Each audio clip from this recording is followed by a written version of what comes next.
Hi, I'm Father Bryan, the pastor of Holy Trinity Parish, and I'd like to share with you our vision, a picture of the future that fills us with hope here at Holy Trinity. I dream of a parish that's fully alive because it's fulfilling its mission of sharing the good news about Jesus with others and inviting them to a personal encounter with Him. Parishioners can't even stop themselves from sharing the joy of being in a relationship with God. We will be skilled and creative in reaching out to the unchurched. Parishioners will feel comfortable and confident inviting others to come and visit us because they know that those invited will experience dynamic and uplifting liturgies. In fact, people will even show up on their own, so curious to come check us out because they've heard so many good things about our parish. I dream of a parish that will be like a field hospital, where people will come because they know they will experience the healing and deliverance that they are seeking. People will experience the loving accompaniment of our parishioners, who will show them compassion and journey with them through this healing process, regardless of the messiness and struggles of their lives. Lives and relationships will be restored. People will start to enjoy the healing and freedom that they have longed to experience. I dream of a parish of engaged parishioners who are striving to grow as disciples of Jesus. Those seeking the sacraments know God's personal love for them and nurture that relationship, and so value the graces that they are receiving in their growth as disciples through those sacraments. This overflows in generosity, making a gift of their time, talent, and treasure. Our people would know that they are valued and recognized as having unique gifts and talents, which would be called forth to build God's kingdom here. Tithing is a common practice because we know that the money that we give will impact other people's lives and even bless our own. Our parish will be a hub of prayer and an engine of renewal. People will come here to pray for the transformation of their parishes, their dioceses, and the world. I dream of a parish where many young families will come because they know they can entrust the early formation of their young children to us to become disciples of Jesus Christ. We will see a lot of young children. We will have a vibrant youth group where young people can find a place where they can belong, have fun, and grow in their faith. Parents will find support raising their children. Couples will be supported and strengthened in their marriages. Our older members will be cared for and cherished. Every member of our parish family will be ministered to and serve others in ministry according to their own giftedness. I dream of a parish that will have small communities within the wider parish community. These small communities will be an environment where meaningful relationships will be fostered, a place where people will be loved and supported, experience the power of the Holy Spirit, and grow together as missionary disciples of Jesus. People will look forward to going to these community gatherings because they're fun, life-giving, and spirit-filled. I dream of a parish that will transform the world. Our parish will be a place where leaders are formed, equipped, and sent out to transform their families, their places of work, and society in general. We will have the leaders and the resources to help bring renewal to other parishes, not just in our own diocese, but in other countries as well. Our parish will have a strong outreach to the poor, to the sick, and to the marginalized in society, not just providing for their basic needs, but also sharing with them the good news about Jesus. I believe that all of this and more is possible if Christ remains at the center of all that we do. And I invite you to pray with us and to work alongside of us to help with God's grace realize this vision. May God bless you.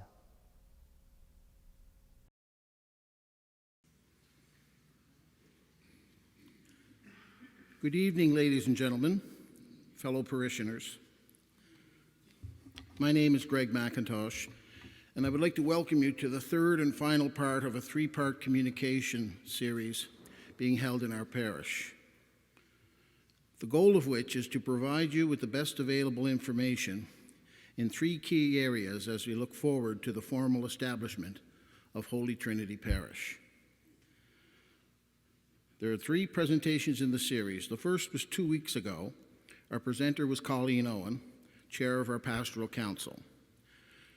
She gave a presentation regarding the pastoral plan for Holy Trinity Parish. Last Friday's presentation was by the chair of our financial council, David Nicholson, who provided an update to you on the financial state of Holy Trinity Pastoral Unit as we transition into being Holy Trinity Parish. Those presentations are available on the Holy Trinity Parish YouTube channel. Tonight we will hear from Catherine Kidson, our Director of Operations at Holy Trinity and a member of our senior leadership team,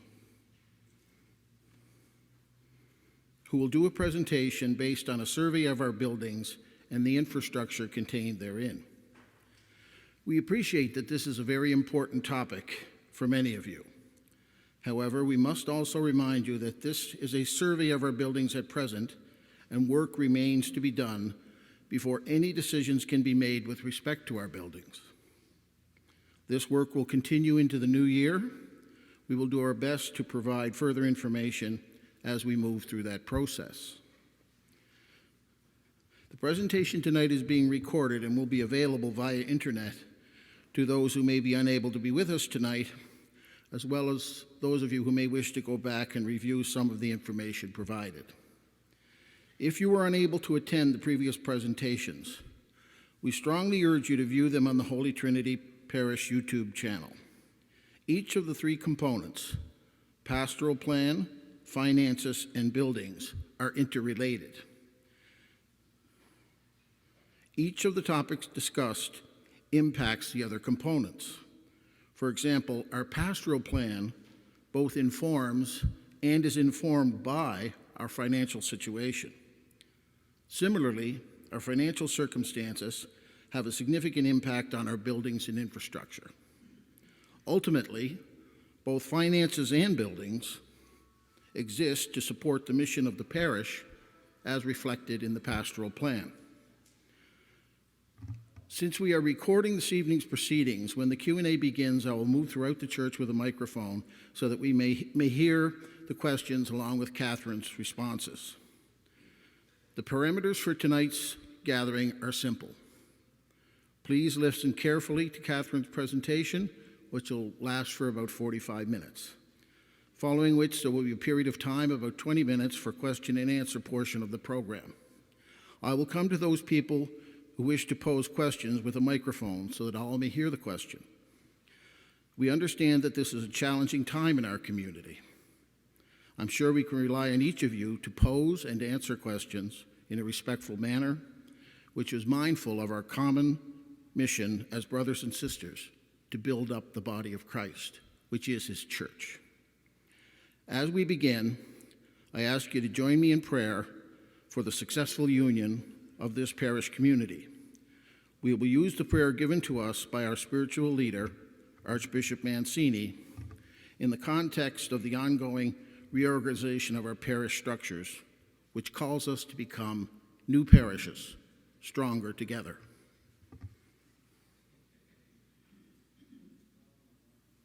Together, Heavenly Father, in this time of transition, sustain our efforts to become better equipped for the new evangelization.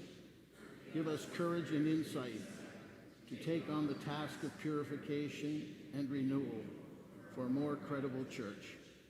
Grant us the knowledge and understanding to respond to the call of pastoral conversion and the demands for a more missionary expression of Christian discipleship for our time.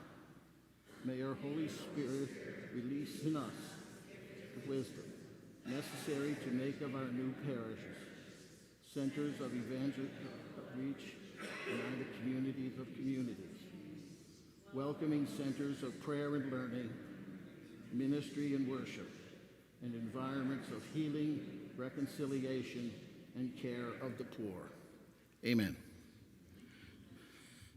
I now call upon our Director of Operations, Catherine Kidson, to share some important information with us. I'm sure you will give her your kind attention.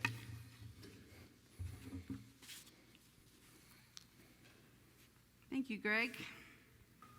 Well, good evening, everyone. Thank you for coming. My name is Catherine Kidson. I'm the Director of Operations here at Holy Trinity Parish, in part, as Greg said, of the leadership here. I'd like to begin by saying a huge thank you to Greg, who did a great job emceeing these last three sessions, these communication sessions, and I know tonight will be no different. So thank you very much, Greg, for emceeing. So I've been a member of this parish for about 48 years. I joined the parish when I was 5 years old, and the first ministry I came into here in the parish was music ministry when I was about 12 years old at the invitation of Claude Lachance, and sang in Paul Benoit's choir for a number of years, as well as played some instruments. I did leave the parish temporarily to go to university, where I studied and received a Bachelor of Business Administration. And at that time, I went to work for an international packaged goods company, where I worked there for over 10 years as a sales, marketing, and human resources manager. After having my children, I kind of felt the call to be home, to look after them and to raise them. So I left the company to raise my children for a while. But in 2006, or before that, I returned to the parish with my husband, Patrick, and we have 2 grown boys now. And in 2006, I returned to the parish on staff on a part-time basis as a catechetical leader at St. Elizabeth Seton, and I've been here ever since, and a number of different roles, both in ministry roles as well as administration roles. So I'm here tonight to open and our third and final session of the communication series. Tonight we're going to be sharing with you the current state of our properties and our building sites. And I know it's been said before by Greg, but I also want to reiterate that this is a very, very preliminary review, that we are just at the very beginning stages of better understanding the work that we will have in the process. So just a little bit of information about the operations role. It's a new role for the parish. About a year and a half ago, we highlighted the need to better understand all the operational needs of the 3 worshiping communities. In the past, they were currently looked after by volunteers at each of the site, especially the maintenance needs of the churches.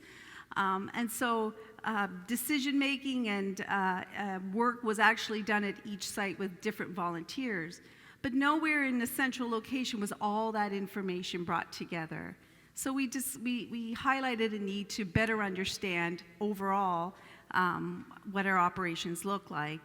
So the role was created to oversee and all the operations and all the administration of the 3 building sites, to bring together all in one place all the files, all the information and knowledge that the dedicated volunteers had done for so long at the parishes. So we have a very small team in operations. It's made up of Gina Bright, who is our office manager, Mario Cote, who looks after our building and maintenance, and Sharon Hibert, who's the rectory housekeeper. So the 4 of us together make up a team of operations. And we work very hard to support the mission of Jesus and of our church by creating the environments where that are clean, that are organized, that welcome people when they come in. So that's our goal as the operations group. As the director of operation, I act more as a project manager of all these events that are going on. So I oversee the different processes. I oversee the collection of information. And in many cases, I also perform the duties of it, like taking over the front office when we had a time there when there was nobody to fill it in. So I'm not an expert in buildings management, but I am good at building teams of experts, bringing them together to people who can help us better understand the scope of the projects that we face in our future. So what is the scope of that work? This shift in our structure of adding an operations person on our team just happened to coincide with the requests we were starting to get from the Archdiocese. It was really important for us as a parish to align ourselves to the work the Archdiocese was doing in the whole New Parishes Strong Together document. So the Archdiocese, as part of this document, had made a request of us as a parish, as a pastoral unit at that time, and that was to collect data and provide an assessment of the current state of the worship sites and properties to support the transition to one canonical parish. So how do we do that? So to accomplish this, we created a team. We called the team the Facilities and Property Transitions Team. And it was a team that was put together to help us determine what that process was going to look like and what was the information we were going to collect. On the team was myself, and then we had a representative from each of the different parish sites. Now, these were very dedicated volunteers who had already been involved in in some cases, the building of the parish, but in many cases, the maintenance and ongoing looking after of these parish buildings. So from St. Francis of Assisi, we had Harley Spinagle, who's right over there, Harley. From St. Elizabeth Seton, we had Ernie McIsaac, who I believe is downstairs doing the bingo right now, yeah. And from St. John Vianney, we had Patrick Monahan. Patrick, down the back there. And also involved at St. John Vianney, we included Ray Baker. And many of you would remember Ray Baker. Ray had been on staff for many, many years here as working in maintenance and the caretaking of the church. So he was also part of this process. So we put this group together, and we set a goal for ourselves to inspect and document all church buildings to determine any current and upcoming capital and maintenance projects. So that was our goal as a team. So what was the process we followed to collect all this information? It was a three-step process. We started by hiring an independent inspection company called Home and Property Inspection Nova Scotia. This was a company that was recommended to us by a civil engineer, as well as the Archdiocese recommended to us also that to look at bringing in an independent company to do the assessment. We really needed and wanted to have a very consistent report over the 3 worship sites, and so hence we brought them in. They came in February, between February 11th and 15th, and did a full inspection at all 3 sites. It took 3 days, I think. The transition team of those individuals at the different parishes, they assisted and participated in those inspections. So they were there a lot of times to share a little bit about the building history, but also to show them around where things might be and to help orientate them.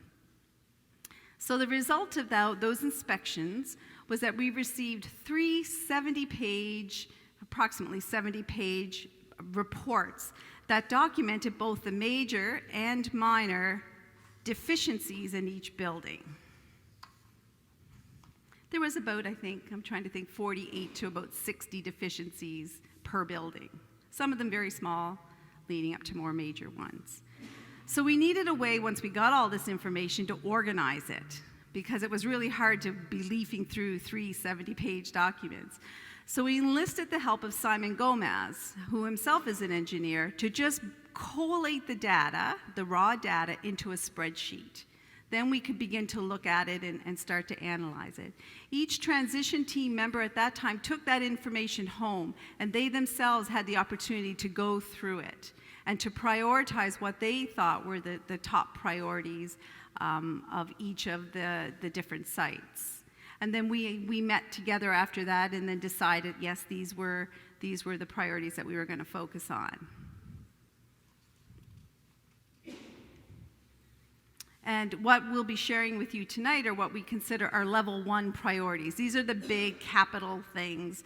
A lot of the smaller level 2 and level 3 we're handling off in a different way. But what we're sharing with you tonight are the bigger projects.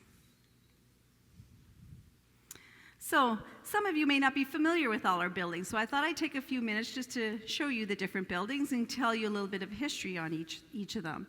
So St. Francis of Assisi, it was built in 1985.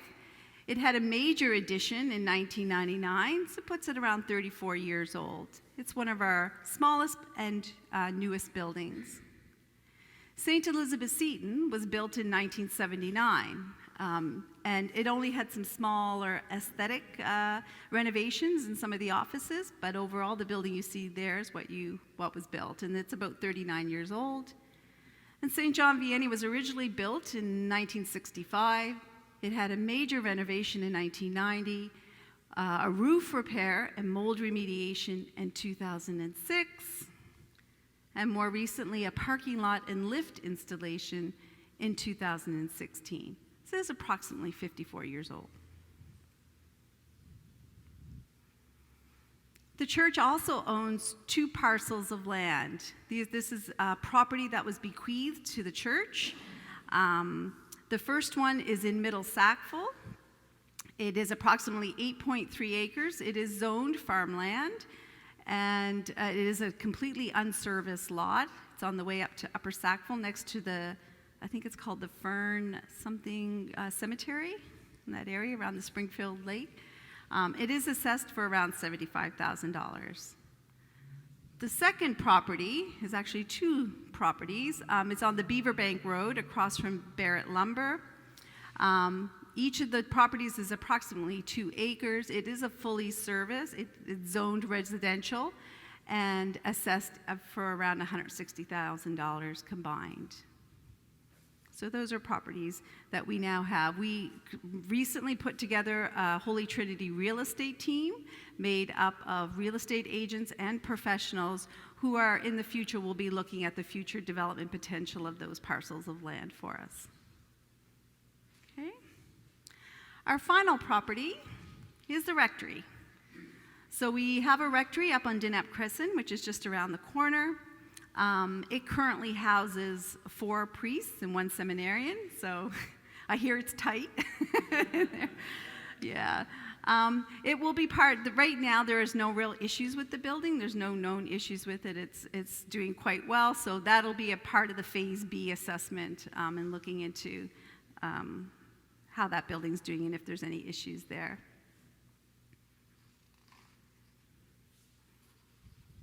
Okay.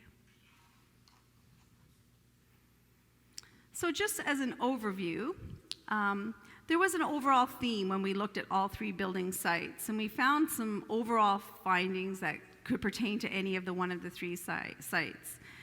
And that being that due to the older age of the buildings, maintenance and upgrades now require professional input. Up until now, we've been very fortunate to have very strong teams of people on the ground who have looked after the maintenance and upkeep of the building. But those individuals are getting older, and so it's a little harder for them to continue to do the jobs that they used to do. And the jobs are getting bigger just because of the general age of the buildings. And the reality is that we have had a very, very small budget for maintenance over the past 15 to 20 years. And just to give you a little bit of background on that, we did a little bit of research as to what we should be budgeting for maintenance in the churches. And a lot of the websites we came across suggested that 1.5% of your total replacement value of your buildings should be budgeted every year for maintenance. So if you look at the 3 churches all together, it's an estimate. Around 2011, we had an estimate done, and our total replacement value would be around $6.5 million. Well, that's $98,000 a year set aside for maintenance. That's we should have been or around that budgeting. And it's like your home. Some years you may not use all that money, right? Some years may be light years. But when big projects come about, those funds would be put aside to handle those big projects. So for us in 2018, we had a budget of $36,000 for maintenance and cleaning, the majority of which that budget was spent on cleaning. So the reality is we've just not budgeted very much.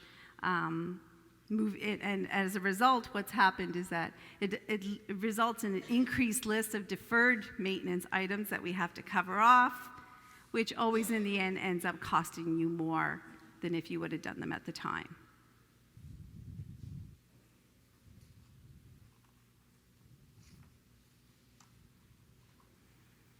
Okay. So what I'd like to do now is take you through what were those level 1 maintenance things that each church we encountered. So St. Francis of Assisi, we'll start there. They're like the baby in the family. They're the newest church. The church is really in the best condition because it's a little bigger than a house, actually a lot bigger than a house, but it has been very well maintained. And so there really was no very large capital projects that needed to be done there. But there are some smaller ones. For example, we have 6 window and 2 exterior door to be replaced. Now, before I go any further, I just also want to tell you, so you don't have to write everything down, when you leave, I have a handout for you that outlines each of the different things I'm going to talk about, so you'll have the information you can look at when you get home, okay? So yes, replacing 6 window and 2 exterior doors. They're wood, and they have deteriorated seals. There's a bit of rot around them, so that it's just, at 34 years old, they're original to the building. They just need to be replaced. The driveway and parking lot regrade and re-gravel. So the project involves getting about 8 to 10 loads of gravel and regrading. It is a sloping driveway, and so you do get runoff. So it needs to be fixed up a little bit, as well as a parking lot. There's a small attic insulation fix. Some of the insulation's obstructing some of the vents, and it limits the airflow in the attic, which we all know can lead to problems. So we just need to do a little bit of further inspection there and correction and we also need just a small little project to insulate and weather strip a roof hatch. And there were a number of other very small efficiency projects, some of them which have already been completed, putting programmable thermostats in the building, putting the water heater on a timer. We might need to replace the water heater in the near future because it is coming close to its end of life. But those are small, cutting down some trees around the building. But those are some smaller projects that can be handled. Okay. So that's St. Francis of Assisi. Not bad, huh? Okay. Let's take a look at St. Elizabeth Seton now. A few more for St. Elizabeth Seton. First off, the front and emergency door replacement. The large doors when you come into the building, as well as the back emergency doors, are all wood doors. They pose not only an efficiency issue, but there's a bit of a security issue. They are starting to rot and don't latch well and lock well. So the plan is to eventually, especially the front doors, to replace those with more energy efficient aluminum doors. The rear roof replacement. The front of the roof was replaced recently, but the rear was not. And so shingles are starting to curl, and they're starting to show areas of shrinkage, and that will probably need to be replaced within the next 2 years. The boiler and heating system upgrade. So the boiler at St. Elizabeth Seton, the furnace, is approximately 38 years old. So it is nearing close to its end of life. So there will need to have done there a professional inspection. It's going to be required to determine the scope of what it's going to cost to replace that boiler. We do have some short-term cleaning things we have to arrange, but really we need an inspection not only on the boiler, but the damper, circulator, and there are a few flue pipe issues at the church. Okay? And a professional assessment would also take into consideration alternative heat forms for the building if we have to consider replacing the boiler. So the ventilation system at St. Elizabeth Seton. There is one there. It is not currently being used. It hasn't been used for many years. It is unique to the building, and it does have some design features that do not currently work. So for the most part, we don't run the air exchanger inside the building, though we should be. And so there is a bit of professional assessment that needs to be done into that to see, is it still efficient? Can we fix it? Is it cheaper to replace it with a newer model of air exchange system? So because it is important to get airflow going in that building. And you'll see why here in a minute. So bathroom upgrade and leak mold assessment. We have had some issues with toilets leaking in the bathroom, and as a result of that, the inspector did find some mold in some of the corners in our men's bathroom. We're going to talk a little bit more about that, so I'll come back to it, but that we need to bring in a contractor, which we have begun that process to assess that, what that looks like. And we, at the same time, probably need to look at replacing some of the toilets there and just doing a bit of an upgrade. But I will come back to the mold in a moment. And the windows. So the wood windows, they're original to the building, so around 40 years old. Now, currently, they're not in bad shape. They've been kept painted and then caulked, and they're not in bad shape. But when the time comes to replace them, which will be soon, there will be a significant investment because they are very large windows. So it is something we have to plan for. Okay. So these are some pictures of what was found by the inspector on the mold. The first two pictures are just the little corner where it was starting to peep through the drywall underneath the vanities. That's in the men's washroom. And the other picture is in the janitor's closet behind it's kind of an old cast iron set sink that they use, like the janitors would use. So we did some preliminary work. And just removing to see before we started bringing in professionals. We just had some parishioners who had a bit of experience with this come in and take a look at it. We removed a wall or two. And when we did that, we found significant mold behind some of the interior walls of the building. We did spray it down with a bleach mixture. At that point, when we saw that, we decided to go ahead. We needed to ensure for the health and safety of all parishioners to bring in a contractor to have that looked at and to have the mold properly removed from the building and remediated. So that work has begun this week with a contractor coming in to do that mold remediation. And after the presentation tonight, we'll talk a little bit more about what the findings are there, the preliminary findings. But that's just for full transparency, what we found there in the last month. Okay, let's move on to St. John Vianney. So at St. John Vianney, the list is a little longer. And we'll start with the boiler, the furnace downstairs. The boiler is also around 34, 35 years old and could possibly be nearing the end of its life expectancy. It will need further evaluation of the heating system to confirm its integrity. There's issues that were noted with the boiler cabinet, the distribution pipes, the circulation pumps, and the chimney. So things were noticed with all of those things as being deficient in some way or another. So we will need a professional to come in and do an assessment on the heating system in the church. We do have zones where we just don't get the heat that we should be, even though the thermostats are turned up. So it's going to take a little bit more assessment there. The plumbing to the sewer line.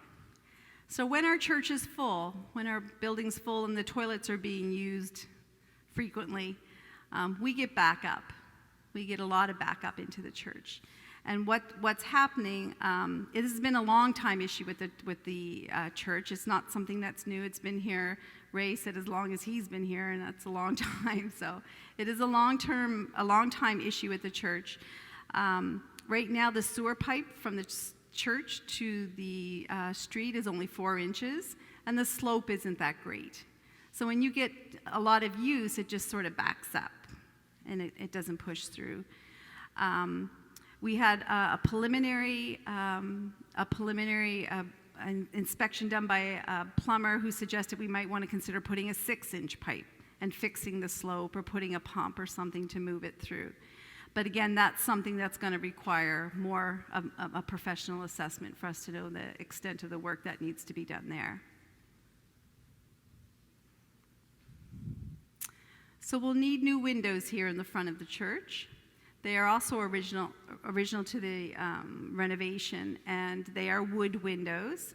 We did kind of put it off for a year or two. We had our summer student paint and one of our parishioners re-caulk all the windows, so we might get another year or two out of them, but that is something that in the very, very near future we'll need to replace. We'll need to do a roof inspection of the older part of the roof. So the newer part was replaced with the mold remediation project, I believe, but the older part is still the original expansion. It is approximately 30 years old. The life expectancy on the roof, I was told, is around 30 to 50, but it's more on the 30 to 40 end of it. And we currently can see visible signs of rust on some of the joints. So that's something that we would want to get inspected to see if there's anything compromised there.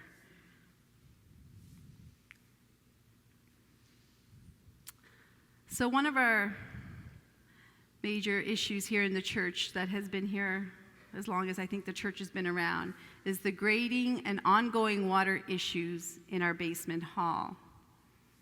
So the entire basement is below city grade. And so as a result of that, we have a lot of water in our basement. And we currently have 7 sump pumps that have been installed by volunteers. They're in open holes in our basement that keep the water out of the basement. But there are still spots where water continues to come up from the floor. When we get heavy rains, or in the winter time when it's frozen and we get a heavy rain, the two areas where we continue to have a lot of water is in front of the bathrooms, in that little spot there next to the stage, and in the maintenance room, in the furnace room. In the furnace room, the water is not only coming up from the floor, but it's also coming down from the roof. So there's a flat roof that has a drain, and it's not properly working. It's all behind the walls, though, and as a result, we're getting water both ways. But water in your basement is never a good thing. Kitchen ventilation. So this was a deficiency that was actually not highlighted by the inspector as much as the fire marshal.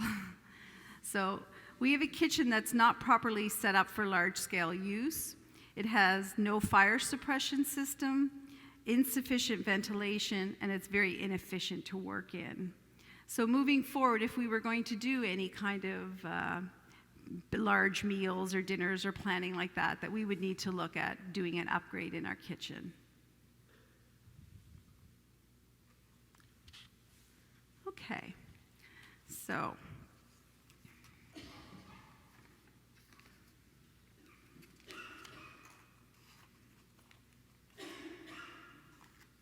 those are the major deficiencies at each of the 3 churches. And I know many of you are probably thinking, how much is this going to cost us to fix, right?